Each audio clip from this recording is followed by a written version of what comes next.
क्या हर pregnant lady का delivery normal हो सकता है? क्या कोई गारंटी दे सकता है 100% कि मैं आपकी नॉर्मल डिलीवरी करा ही करा दूंगा? थर्ड, नॉर्मल डिलीवरी में सर कितना टाइम लगता है, उसके अंदर कितना दर्द होता है, एंड कितने टाइम तक हम वेट कर सकते हैं? एंड अगर आपको पेन नेचुरल स्टार्ट नहीं हुए तो क्या इंड्यूस करना मतलब दवाई देके पेन लाना, क्या ये सेफ है? क्या जो नॉर्मल डिलीवरी में कट लगता है उसके टांके खुलवाने पड़ते हैं, उसका क्या ध्यान रखना पड़ता है? अगर आपके ये सारे सब क्वेश्चंस हैं, इसके अलावा कब नॉर्मल डिलीवरी हो सकता है, कब नॉर्मल डिलीवरी पॉसिबल ही नहीं है, तो इस दुनिया का कोई भी कितना भी तकड़ा गायनिकोलॉजिस्ट क्यों ना हो, तो इन सब चीजों के बारे में मैं आपको पूरा डिटेल से बताऊंगा, एक एक छोटी छोटी बात आपके बारे में। तो मैं हूं डॉक्टर सुनील, गायनिकोलॉजिस्ट। 13 ईयर से मैं इस फील्ड में हूं, और एक एक जो जो आपके क्वेश्चन होंगे, मुझे पता है कि आपके दिमाग में क्या क्या क्वेश्चन चल रहे होंगे, मैं उन सारे क्वेश्चन का पूरा डिटेल में आपको बताने का कोशिश करूंगा, लेकिन आपको सही जानकारी होना जरूरी है। तो सबसे पहले बात करते हैं कि नॉर्मल डिलीवरी है क्या, किसको नॉर्मल बोलते हैं? तो सीधी सी भाषा में बोले, अगर बिना सिजेरियन किए डिलीवरी हो रहा है, अगर बिना सिजेरियन किए डिलीवरी हो रहा है, वो नॉर्मल डिलीवरी है। सेकंड, अगर डिलीवरी नॉर्मल जो नेचुरल बर्थ केनाल है, नेचुरल बर्थ केनाल मतलब जो नेचुरल रास्ता है, दैट इज वेजाइना, तो अगर बच्चा वेजाइना के थ्रू बाहर आ रहा है, नेचुरल बर्थ केनाल के थ्रू बाहर आ रहा है, तो उसको अपन नॉर्मल डिलीवरी बोलते हैं। इसमें जो पेन आना स्टार्ट होता है वो नेचुरली स्टार्ट होता है, अपने आप ही पेन आना स्टार्ट होता है, और धीरे धीरे अपने आप बच्चे जाने का मुंह खुलता रहता है और बेबी बाहर आता है। तो अपन अभी बात करते हैं कि अपन कब नॉर्मल डिलीवरी करवाते हैं या कब करवाने की सोचते हैं। तो पहली बात, आपका बेबी पूरा मेच्योर हो चुका होना चाहिए। तो आपको शुरू में जो डॉक्टर ने बताया था कि ये आपका डिलीवरी डेट है, करेक्ट वाला, तो अगर आप उस डिलीवरी डेट तक पहुंच गए हो, पहली बात। दूसरा, आपका बच्चे का सिर नीचे आ गया है, फिक्स हो गया है, दूसरी बात। तीसरी, अगर आपके बच्चे का वेट नॉर्मल है, नॉर्मल इंडियन सिनेरियो में अगर आपके बच्चे का वेट 2.5 केजी से लेके 4 केजी के बीच में अगर वेट है, 2.5 से 4 केजी के बीच में वेट है, तो हम उसको नॉर्मल वेट बोलते हैं। तो अगर आपके बच्चे का वेट इस 2.5 से 4 के बीच में आ रहा है तो भी अपन नॉर्मल डिलीवरी करा सकते हैं। चौथा, प्लेसेंटा सही पोजीशन में होना चाहिए, जहां से बच्चा बाहर निकलेगा उस रास्ते में प्लेसेंटा नहीं आना चाहिए। कई सारी कंडीशंस होती है, जैसे प्लेसेंटा प्रीविया हो गया, है ना, तो ऐसी चीजों में अपन नॉर्मल डिलीवरी नहीं करा सकते हैं। कोई मेजर कॉम्प्लिकेशन नहीं होनी चाहिए पेशेंट को, है ना, कोई पहले से कोई बहुत बड़ी बीमारी, जैसे बहुत ज्यादा बीपी बढ़ा हुआ है, अनकंट्रोल बीपी, सीजर आ रहे हैं, ऐसा नहीं होना चाहिए। चौथा, पांचवे की अगर बात करें तो जो बच्चा बाहर आएगा वहां पे रास्ते के अंदर सही जगह होनी चाहिए, मतलब पेल्विस एडिक्वेट होना चाहिए, है ना। पेल्विस एडिक्वेट होना बर्थ से ही होता है, कुछ लोगों की बोन प्रोमिनेंट होते हैं, वहां से इतनी जगह हुई होती ही नहीं है कि बच्चा वहां से आ सके, तो वो रास्ता अच्छे से होना चाहिए ताकि बच्चा वहां से बाहर आ पाए। ठीक है, तो ऐसी कंडीशन में नॉर्मल डिलीवरी करवाई जा सकती है, लेकिन कुछ कंडीशन ऐसी भी होती हैं जिसमें नॉर्मल डिलीवरी हो ही नहीं सकती। जैसे ट्रांसवर्स लाई, बेबी सीधा ऐसे सीधा पड़ा है, ओके, ट्रांसवर्स लाई है। सेकंड, प्लेसेंटा प्रीविया है, जो आने का बच्चे आने का रास्ता है वो पूरा प्लेसेंटा से कवर हुआ है, बच्चे का वजन बहुत बड़ा है, मान लो 5 किलो का बच्चा है, तो नॉर्मल डिलीवरी कराना बुद्धिमानी वाला बात नहीं होगा। बीपी में आपको बता चुका हूं कि आपका बीपी बहुत ज्यादा है या एक्लेम्सिया है, एंड आजकल तो अगर बच्चे का पोजीशन उल्टा भी हो, जिसको ब्रीच बोलते हैं, ब्रीच भी हो तो भी क्या होता है कि बच्चे का सिजेरियन करना ज्यादा बेटर रहता है। हमने बहुत सारे ऐसे केसेस देखे हैं, मैंने थोड़े दिन पहले ही एक बच्चे का सिर्फ हाथ बाहर आ गया वेजाइना से, तो उसका सिजेरियन करना पड़ा। एक बच्चा था, एक पेशेंट था, उसका कोर्ड बाहर आ गया, नाल बाहर आ गई, तो उसका इमरजेंसी सिजेरियन करना पड़ा। तो वो डॉक्टर सिचुएशन के हिसाब से तय करते हैं इसके लिए क्या करना है, हमें सिजेरियन करना है, नॉर्मल डिलीवरी करना है। तो जो अभी मैंने आपको कंडीशन बताई, उन कंडीशंस में नॉर्मल डिलीवरी पॉसिबल नहीं है। जो आपको मैंने पहले बताई थी उसमें अपन नॉर्मल डिलीवरी करा सकते हैं। इसके अलावा अगर कोई पेशेंट है, पहले उसके मान लो 2 सिजेरियन हुए, तो उसमें भी सिजेरियन करना ज्यादा सेफ है। तो अभी अपन आते हैं कि मान लो हम उस क्राइटेरिया में आ रहे हैं कि नॉर्मल डिलीवरी हो सकती है, जो मैंने आपको शुरू में 7-8 बताए थे। तो अभी आपके दिमाग में होगा कि नॉर्मल डिलीवरी करना है, हर पेशेंट नॉर्मल डिलीवरी ही करना चाहता है और हम भी चाहते हैं कि पेशेंट का नॉर्मल डिलीवरी ही होए, क्योंकि एक बार नॉर्मल डिलीवरी हर बार नॉर्मल डिलीवरी का संभावना बढ़ जाता है, एक बार सिजेरियन हर बार सिजेरियन। तो हम बेस्ट शुरू से ही पेशेंट को इसके लिए मोटिवेट करते हैं कि नॉर्मल डिलीवरी के लिए ही माइंड सेटअप करो। हम उसके हस्बैंड को भी बोलते हैं, दोनों का मिलकर काउंसलिंग कराते हैं हम हमारे हॉस्पिटल में, ताकि वो नॉर्मल डिलीवरी के लिए रेडी हो सके। तो कॉमन कॉमन सवाल पेशेंट के दिमाग में क्या आता है? पहला आता है सर कितना टाइम लगेगा डिलीवरी होने में? तो डिलीवरी एक स्लो प्रोसेस है, धीरे धीरे धीरे धीरे प्रोग्रेस होती है। तो उसमें दो प्रोसेस एक साथ चलती है। पहला प्रोसेस क्या होगा? बच्चा ऊपर से नीचे आ रहा है, बच्चा ऊपर से नीचे आ रहा है, तो वो धीरे धीरे करके नीचे आ रहा है, पहली बात। दूसरी बात, जो बच्चेदानी का मुंह है वो ऐसे नहीं होता कि एकदम से 10 सेंटीमीटर खुल जाए, वो धीरे धीरे खुलेगा। जैसे पहले 1 सेंटीमीटर खुला, फिर 2 सेंटीमीटर, फिर 3 सेंटीमीटर, फिर 4 सेंटीमीटर, फिर 5 सेंटीमीटर। ऐसे बच्चेदानी का मुंह धीरे धीरे खुलता है। अपन नॉर्मल भाषा में बोले तो बच्चेदानी का जो दरवाजा होता है, जिसको नॉर्मली सर्विक्स बोलते हैं, तो वो बच्चेदानी का दरवाजा धीरे धीरे धीरे धीरे धीरे करके खुलता है। ओके। और वो नॉर्मली अगर पहली बार डिलीवरी हो रहा है पेशेंट का तो 1 सेंटीमीटर पर आवर के हिसाब से खुलता है। तो मोटा मोटी हमने ये देखा है कि अगर किसी का पहली बार डिलीवरी हो रहा है और उसको लेबर पेन स्टार्ट हो गए, तो उसको नॉर्मल डिलीवरी होने में सब कुछ ठीक जाए तो नॉर्मली 10 to 14 आवर्स लगता है।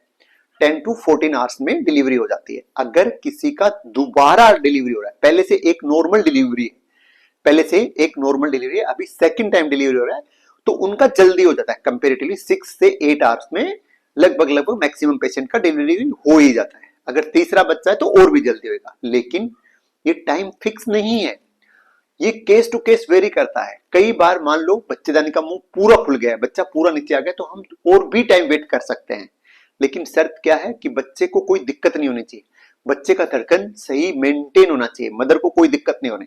तो ऐसे केस में हम डिसीजन लेते हैं कि 1-2 घंटा और वेट करेंगे तो शायद नॉर्मल डिलीवरी हो जाएगा। तो हम कोशिश करते हैं मैक्सिमम की नॉर्मल डिलीवरी हो जाए, लेकिन ये याद रखना है दिमाग में कि केस टू केस ये सब चीजें वेरी कर सकती हैं।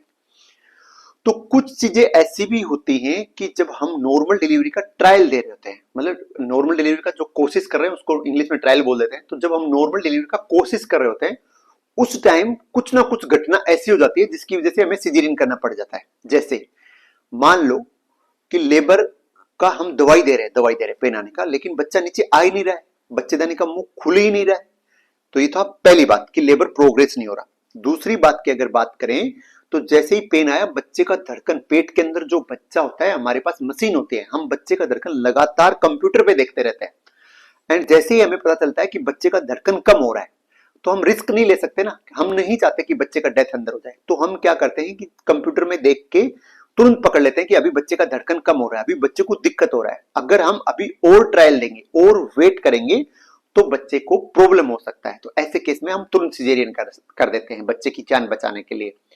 तीसरा, मान लो एक्सेसिव ब्लीडिंग होने लग गई है ना, तो नॉर्मल डिलीवरी होता है, कई बार क्या होता है प्लेसेंटा सेपरेट हो जाता है, प्लेसेंटा सेपरेट होने की वजह से एक्सेसिव ब्लीडिंग हो रही है पेशेंट को। कई बार तो लेबर स्टार्ट होने से पहले ही ब्लीडिंग होना स्टार्ट हो जाता है, इसको एब्रप्सियो प्लेसेंटा बोलते हैं। अगर ऐसा कुछ हो जाए तो भी हम तुरंत सिजेरियन कर सकते हैं। चौथा, मान लो कई बार क्या होता है जैसे ही पानी का जो बैग होता है वो फटता है, उसके साथ बच्चे का नाल बाहर आ जाता है, इसको हम कोर्ड प्रोलेप्स बोलते हैं। अगर ऐसा हो जाए तो भी तुरंत सिजेरियन करना पड़ेगा। एंड चौथा, कई बार कुछ लोग क्या होते हैं टाइम पे हॉस्पिटल नहीं पहुंच पाते हैं, उनका पहले से क्या होता है सिजेरियन हुआ होता है और टाइम पे पहुंच नहीं पाते, तो उनका बच्चेदानी रप्चर हो जाती है, इसको यूट्रस रप्चर बोलते हैं, है ना। तो ऐसे केस में तो तुरंत मां की जान बचाने के लिए तुरंत सिजेरियन करना ही पड़ेगा। तो ये 5-6 कंडीशन ऐसी थी जिसमें अपन ने नॉर्मल डिलीवरी का कोशिश किया, पूरा एफर्ट लगाया, लेकिन अगर ये चीजें हो गई तो क्या करना पड़ेगा, सिजेरियन करना पड़ेगा। तो अभी अपन और बात करते हैं, अगर ये वाली समस्याएं नहीं होंगी तो आपका नॉर्मल डिलीवरी हो जाएगा। अभी बात करते हैं, कुछ पेशेंट पूछते हैं सर ये इंडक्शन ऑफ लेबर का मतलब क्या है, या आप लोग बोलते हो कि सर हम आपको दवाई देंगे उससे आपका लेबर पेन स्टार्ट हो जाएगा, या फिर आप ऐसे बोलते हो कई बार कि अभी तुम्हें दर्द स्टार्ट नहीं हुआ, हम आपको दवाई दे देंगे उससे दर्द स्टार्ट हो जाएगा। ये सब चीजें क्या है इसके बारे में मैं आपको डिटेल से बताता हूं। तो हमें दवाई देने का कब रिक्वायरमेंट है कि जब नॉर्मली नेचुरल पेन आ नहीं रहा है ना, और आपका डिलीवरी डेट ऑलरेडी आ गया है, लेकिन आपको लेबर पेन जो डिलीवरी का दर्द है वो अभी तक स्टार्ट नहीं हुआ है। तो ऐसे केस में हमें क्या करना पड़ेगा, आपको दवाई से दर्द लेके आना पड़ेगा, क्योंकि अभी आपके बच्चे का बाहर आना जरूरी है एंड बाहर का एनवायरनमेंट उसके लिए जरूरी है। बच्चे को तो डिलीवरी टाइम हो गया तो बाहर लेके आना पड़ेगा ना। तो पहली बात, अगर आपका ड्यू डेट क्रॉस हो जाए। दूसरी बात, कई बार क्या होता है कि आपके बच्चे का ग्रोथ पेट के अंदर रुक जाता है, तो हम सीरियल अल्ट्रासाउंड करके देखते हैं। जैसे 7 दिन पहले अल्ट्रासाउंड किया, अभी 7 दिन के बाद फिर किया, फिर 7 दिन के बाद अगर किया, तो जो अगर रिपीट अल्ट्रासाउंड है उसमें अगर आपके बच्चे का वजन नहीं बढ़ रहा है, या मैं ये बोलूं कि बच्चे का वजन बढ़ना रुक गया है पेट के अंदर, तो बच्चे को अभी अंदर और रखना बुद्धिमानी वाली बात नहीं है। तो ऐसे केस में हम डिलीवरी प्लान करते हैं। तीसरा, जो कि बहुत कॉमन है, आपने सुना होगा कि पानी कम हो गया। अगर पानी कम हो जाता है मतलब बच्चे को दिक्कत होना स्टार्ट हो गया है, बच्चे को दिक्कत हो जाएगी। तो पानी कम होएगा तो भी हमें दर्द का दवाई देना पड़ेगा। चौथा, मान लो बीपी अनकंट्रोल्ड हो रहा है ना, तो भी हम अभी मदर की लाइफ बचाने के लिए हम क्या करते हैं, उसको इंड्यूस करते हैं, दर्द का दवाई देते हैं। एंड पांचवा बहुत ही कॉमन है, आपने सुना होगा कि पानी का जो थैली होता है वो फट जाता है, वाटर बैग रप्चर हो जाता है। तो ऐसे केस में फिर इन्फेक्शन का संभावना बढ़ जाता है। अगर बच्चा ऑलरेडी मेच्योर हो गया है ना, डिलीवरी डेट के पास हो गया है 37 वीक के बाद, एंड वाटर बैग रप्चर अगर हो गया है, तो फिर बच्चा निकालने में ही समझदारी है, हमें इन्फेक्शन नहीं चाहिए। तो ऐसे केस में भी हम आपको दर्द आने का दवाई देते हैं। तो कुछ लोग पढ़े लिखे होते हैं, वो ये पूछते हैं सर कौन सी दवाई दोगे, उस दवाई से क्या होगा, है ना। एंड अगर आप पेशेंट तो आपके दिमाग में भी आएगा ना, सर ऐसा क्या दोगे आप जिससे मतलब डिलीवरी हो जाएगा, है ना। तो हम नॉर्मली क्या होता है, ऐसी दवाई देते हैं जिससे जो बच्चेदानी का मुंह होता है, जिसको सर्विक्स बोलते हैं, या नॉर्मल भाषा में ऐसे बोले कि बच्चेदानी के दरवाजे खुलने स्टार्ट हो जाए, उसमें हेल्प हुए। तो उसमें से कुछ दवाइयां ऐसी होती हैं जो बच्चेदानी के मुंह को सॉफ्ट बनाती हैं, तो वो बच्चेदानी फिर खुलेगी तो वो आराम से धीरे धीरे वो हो जाएगी। तो कुछ हम दवाई देते हैं बच्चेदानी के मुंह को सॉफ्ट बनाने के लिए, कुछ दवाई हम देते हैं वो बच्चेदानी में कॉन्ट्रेक्शन लाना स्टार्ट कर देते हैं, कॉन्ट्रेक्शन, उससे बच्चा नीचे आएगा, ठीक है। तो और ये जो दवाइयां होती हैं ये टेबलेट फॉर्म में आती हैं, जेल फॉर्म में आती हैं, एक पिसरी आता है उस पिसरी फॉर्म में आती हैं, उनके आईवी ड्रिप के अंदर मिलाने वाली आती हैं, इंजेक्शन आते हैं। ये दवाई का टाइप अलग अलग टाइप की दवाइयां होती हैं, कोई ऐसा एक दवाई नहीं होता, बहुत सारे टाइप की दवाइयां होती हैं। एंड वो हम केस टू केस सिलेक्ट करते हैं कि इसका बच्चेदानी का मुंह हम पहले देख लेते हैं कैसा है, कि इसको कौन सा दवाई बेस्ट रहेगा, एंड कौन सी दवाई देने से मैक्सिमम संभावना है कि इसका नॉर्मल डिलीवरी हो जाए, एंड कितना डोज देना है। ये सब चीजें बच्चेदानी के मुंह का कैसा कंडीशन है अभी, कि बच्चेदानी का मुंह बिल्कुल नहीं खुला है, पूरा बंद है, वो हार्ड है, सॉफ्ट है, मीडियम कर, इन सब चीजों पे डिपेंड करता है। और उसके हिसाब से हम दवाई डिसाइड करते हैं कि क्या देने से इसकी बच्चेदानी का मुंह खुल जाएगा एंड नॉर्मल डिलीवरी की संभावना बढ़ जाएगी। तो ये दवाइयां देके हम क्या करते हैं, लेबर पेन स्टार्ट करते हैं। लेबर पेन स्टार्ट करने, कुछ पेशेंट बोलते हैं सर लेबर का दवाई नहीं लेना, अपने आप आएगा तब तक हम देखेंगे। तो ये डिसीजन आपके लिए गलत हो सकता है। अगर आपका डिलीवरी डेट आ गया है, बच्चे में कुछ दिक्कत हो रहा है, वजन नहीं बढ़ रहा, बीपी आपका बढ़ रहा है, ग्रोथ रुक गया है ना, पानी कम हो गया, तो ऐसे केस में रेसिस्ट नहीं करना, डॉक्टर आपको सोच समझ के ही बता रहे हैं, है ना। तो डिलीवरी डेट अगर आ गया है तो इंडक्शन सेफ है, कोई फर्क नहीं पड़ेगा नेचुरल पेन आए या दवाई देके पेन आए। इस टाइम इंपॉर्टेंट क्या है, आपके बच्चे की लाइफ और आपका लाइफ, वो दोनों सेफ होने चाहिए। तो ये बात बिल्कुल गलत है कि दवाई देके अगर आप पेन लेके आओगे तो कोई नुकसान हो जाएगा, कोई नुकसान नहीं है, उसका फायदा ज्यादा है कि आप दोनों की लाइफ सेफ रहेगी। लेकिन कई बार क्या होता है कि जो दवाई देते हैं सब पेशेंट में एक जैसा इफेक्ट नहीं आता, सब में अलग अलग इफेक्ट आता है, किसी में कम आता है तो किसी में उसका इफेक्ट ज्यादा आता है, पहली बात। सेकंड, इस चीज का गारंटी नहीं होता कभी भी कि दवाई देंगे उससे जो पेन आएगा उससे नॉर्मल डिलीवरी हो ही जाएगा, ये कोई गारंटी नहीं होता। ऐसा हो सकता है कि नीचे से जगह ना होए, ऐसा हो सकता है कि बच्चे का धड़कन कम हो जाए, ऐसा हो सकता है कि ब्लीडिंग होने लग जाए, है ना, ऐसा हो सकता है कि मदर पेन सही नहीं पाए। ओके, तो इन केस में सिजेरियन करना भी पड़ सकता है। ओके, तो ये सब चीजें अभी बात करते हैं। यस, इंपॉर्टेंट बात, अगर अभी तक आपने मुझे फॉलो नहीं किया है, सब्सक्राइब नहीं किया है, तो प्लीज जरूर सब्सक्राइब करिए। मैं आपको ऐसी ही यूजफुल इंफॉर्मेशन प्रेगनेंसी से रिलेटेड एंड इनफर्टिलिटी से रिलेटेड मैं आपको देता रहता हूं, तो जरूर सब्सक्राइब करिएगा, जरूर शेयर कीजिएगा। अभी आते हैं सबसे इंपॉर्टेंट सवाल पे कि डिलीवरी जब होती है नॉर्मल डिलीवरी तो उसके टाइम सर आप एक नीचे से कट लगाते हो और उस कट को हम एपिजाइट में बोलते हैं, नॉर्मल भाषा मेडिकल टर्मिनोलॉजी में एपिजाइट में बोलते हैं। तो सर जो ये एपिजाइट में होता है इसके बारे में पेशेंट को बहुत सारे क्वेश्चन होते हैं और वो क्वेश्चन होने भी चाहिए, क्योंकि कोई भी पेशेंट होगा उसके शरीर पे कट लगेगा तो ऑब्वियसली उसके दिमाग में सवाल ये तो आना वाजिब है कि सर कितना बड़ा कट लगेगा, उसमें कितने टांके लगेंगे, क्या टांके निकलवाने पड़ेंगे, है ना, उसकी वजह से इंफेक्शन तो नहीं हो जाएगा, उसकी वजह से मेरी वेजाइना का शेप तो चेंज नहीं हो जाएगा। तो ऐसे बहुत सारे क्वेश्चंस होते हैं। तो इसके बारे में मैं आपको डिटेल से बताता हूं कि ये कट हम क्यों लगाते हैं। ये कट इसलिए लगाते हैं ताकि आपका बच्चा आराम से बाहर आ सके। पहली बात, बच्चा आराम से बाहर आ सके। सेकंड, जब बच्चा बाहर आता है तो कई बार वहां की जो स्किन होती है वो अनकंट्रोल्ड फट जाती है, अनकंट्रोल्ड फट जाती है और उसी वेजाइना के पास में ही एनल कैनाल, लेटरिन का रास्ता होता है, तो कई बार वो वहां तक पहुंच जाती है। तो दो चीजें हो गई, एक तो खुद कर दे दो, वो कंट्रोल्ड होएगा, हमें पता है कि कहां पे कट देना है, कहां से मिनिमम ब्लीडिंग होएगा, कहां पे अच्छे से रिपेयर किया जा सकता है। वो ज्यादा अच्छा है किसके कंपेयर में, अगर अपने आप स्किन फट रही है तो उससे नुकसान होने की संभावना ज्यादा है। ओके, तो फायदे और नुकसान का अगर कंपेयर करें तो एपिजाइटमिक वाला कट देना बहुत ज्यादा फायदेमंद है कंपेयर टू अगर अपने आप वो जगह फट रही है तो इसलिए कट देना जरूरी है। तीसरा, डिलीवरी को स्मूथ बनाने के लिए, इससे आपके बच्चे को कम परेशानी होगी, आपको कम एफर्ट लगाने पड़ेंगे एंड आपका टाइम बच जाएगा, इसके लिए ये कट दिया जाता है। तो पेशेंट बोलते हैं सर क्या ये कट देना डेंजरस है, तो इसका आंसर है बिल्कुल नहीं, ये बिल्कुल कंट्रोल्ड है, सेफ प्रोसीजर है, इसका कोई नुकसान नहीं है। अभी बात करते हैं, पेशेंट बोलता है सर फिर इसको ठीक होने में कितना टाइम लगेगा, तो इसका सिंपल सा आंसर है नॉर्मली 2 से 3 वीक में ठीक हो जाता है, 2 से 3 वीक में ठीक हो जाता है, लेकिन आपने साफ सफाई का ध्यान रखना है। अगर आप साफ सफाई का ध्यान रखोगे तो आराम से 2 से 3 दिन में ठीक हो जाएगा। नेक्स्ट पेशेंट पूछता है तो सर इसमें जो आप टाके लगाओगे कितने टाके लगाओगे, तो इसका सिंपल आंसर है कि जो एपिजाइटमी को रिपेयर किया जाता है, एपिजाइटमी को जैसे ये यहां से कट दिया तो ये मल्टीपल लेयर्स में हम सुचर करते हैं, मल्टीपल लेयर्स में सुचर करते हैं, पहला लेयर, दूसरा लेयर और तीसरा लेयर। ओके, ताकि वहां का शेप वैसा का वैसा बना रहे और अलग से कोई निशान ना पड़े, हम उसका कोशिश करते हैं। तो इसके अंदर बहुत सारे टाके स्किन के नीचे लगते हैं, कुछ टाके स्किन के ऊपर लगते हैं। तो इसमें टाकों का नंबर इंपॉर्टेंट बिल्कुल नहीं है, आपका वहां पे जो होता है स्किन जैसे पहले था वैसा ही होना चाहिए।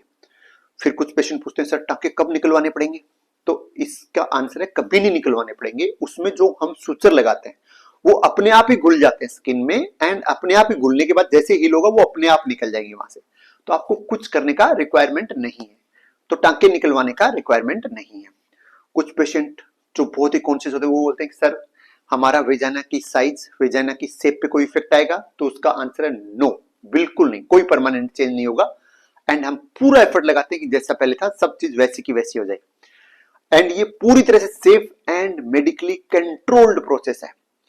कुछ महिलाएं होती हैं वो पूछती हैं कि सर इसमें फिर अगर आप काट रहे तो कितने दिन तक दर्द होगा, तो इसके अंदर दर्द होता है 1 या 2 दिन तक, उसके बाद नॉर्मल हो जाएगा एंड उसके लिए भी हम आपको अच्छे से पेन किलर देते हैं ताकि आपको परेशान ना होना पड़े, है ना। हम पूरा कोशिश करते हैं कि आपका ये प्रोसीजर हम बिल्कुल इंजॉयबल बनाएं। ओके, तो कुछ पेशेंट पूछते हैं सर नॉर्मल डिलीवरी के लिए अगर हम कुछ एक्सरसाइज के तो वो हेल्पफुल है क्या, ऑब्वियसली अगर आपको घर का सारा काम करना चाहिए, वॉक करने से, स्क्वेट्स करने से ये यूजफुल होते हैं, नॉर्मल डिलीवरी का संभावना बढ़ जाता है।